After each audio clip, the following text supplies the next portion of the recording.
Hello everyone, my name is Rutlisa Anggraheni. I will tell you about my story. The story is The Good Lion by Ernest Hemingway. Enjoy the story. Once upon a time, there was a lion that lived in Africa with all the other lions.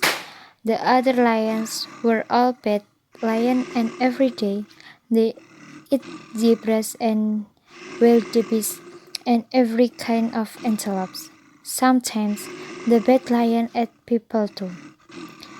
They ate swahils, umbuls, and wanderers, and they especially like to eat Hindu traders.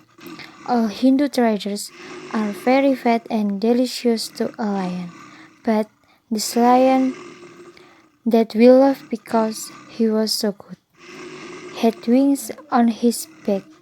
Because he had wings on his back, the other lions all made fun of him. Look at him with the wings on his back, they would say, and then they would all roar with laughter. Look at what he eats, they would say, because the good lion only ate pasta and scampi, because he was so good. The bad lion would roar with laughter and eat another Hindu treasure, and their voice would ring his bird, going lap, lap, lap, with their tongues like big cats. They only stopped to growl with laughter, or to roar with laughter at the good lion, to snarl at his wings. They were very bad and wicked lion indeed. But the good lion would sit and fold his wing back and ask politely if his might have a Negroni or an Americano, and he always drank that instead of the bird of the Hindu trader.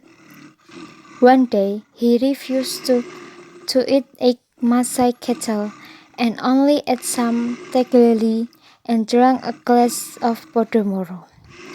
This made a wicked lion very angry, and one of the lions, who was the wickedest of them and could never get the blood of Hindu trader, of her wakers, even when she rubbed her face in the grass, said, "Where you are thinking you are so much better and we are.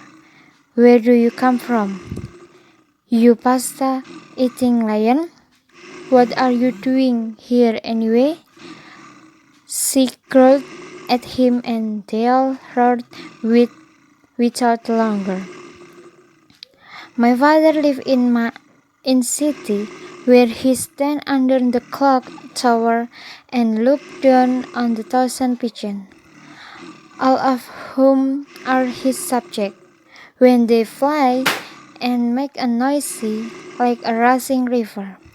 There are more palaces in my father's city than in all of Africa, and there are 4 great bronze horses and that face him, and they all have one foot in the air because they fear him. In my father's city, men go on foot or in boats, and no real horse would enter the city for fear of my father. Your father was a griffon, the wicked lioness said, licking her whisker. You are a liar. One of wicked lions said, there is no such city. Pass me a piece of Hindu trader. Another very wicked lion said, this Masai cattle is too newly killed. You are a worthless liar and the son of a griffon. The wickedest of all the lions said, and now I think I shall kill you and eat you. wings and all. This frightened the good lion very much because he could see her yellow eyes and her tail going up and down and the bird kicked on her whisker. And he smelled the bread, which was very bad because she never brushes her teeth ever. Also, he had old pieces of Hindu trader under her claws.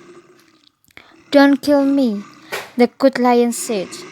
My father is a not lion and always has been respected and everything is true as I said.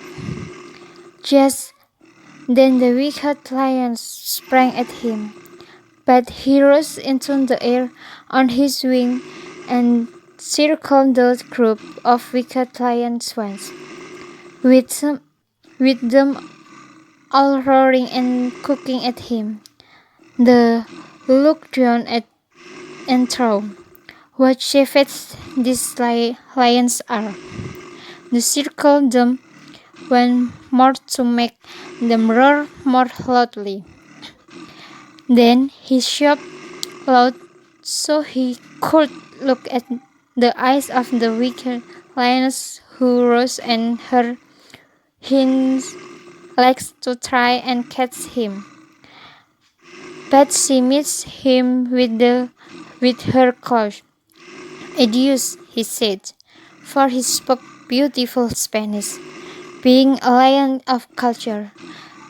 Au revoir, he called to them in his exemplary French. They all roared and glared in African lion dialect. Then the good lion circled higher and set his course of Venice. He alighted in the piazza, and everyone was delighted to see him. She flew up for a moment and kissed his father and bird cheek and saw the horses still had their feet up, and the Pesica looked more beautiful than a shop paper. Then the campanile was in place and the pigeons were going to their nest for the evening. How was Africa? His father said. Very savage, father, the good lion replied. We have night lighting here now, his father said. So, I see, the good lion answered like a dutiful son. It better my eyes a little, his father confided to him. Where are you going now, my son? To Harrisburg, the good lion said. Remember to Cipriani and tell him I will be in some day soon to see about my bill, said his father. Yes, father, said the good lion, and he flew down lightly and walked to Harrisburg on his own forepaw. In Cipriani's, nothing was changed. All of his friends were there, but he was a little changed himself, for being in Africa, a Negroni signor Vernon, asked Mr. Cipriani. But he good lion had flown and away from Africa, and Africa had changed him. Do you have any Hindu trader sandwich? He asked Cipriani. No, but I cannot get some. Where do you sending for them? Make me a very dry martini, he added with curdled skin. Very good, said Cipriani. Very good indeed. Now the lion looked about him at the face of all the nice people, and he knew that he was at home, but that he had also traveled. He was very happy.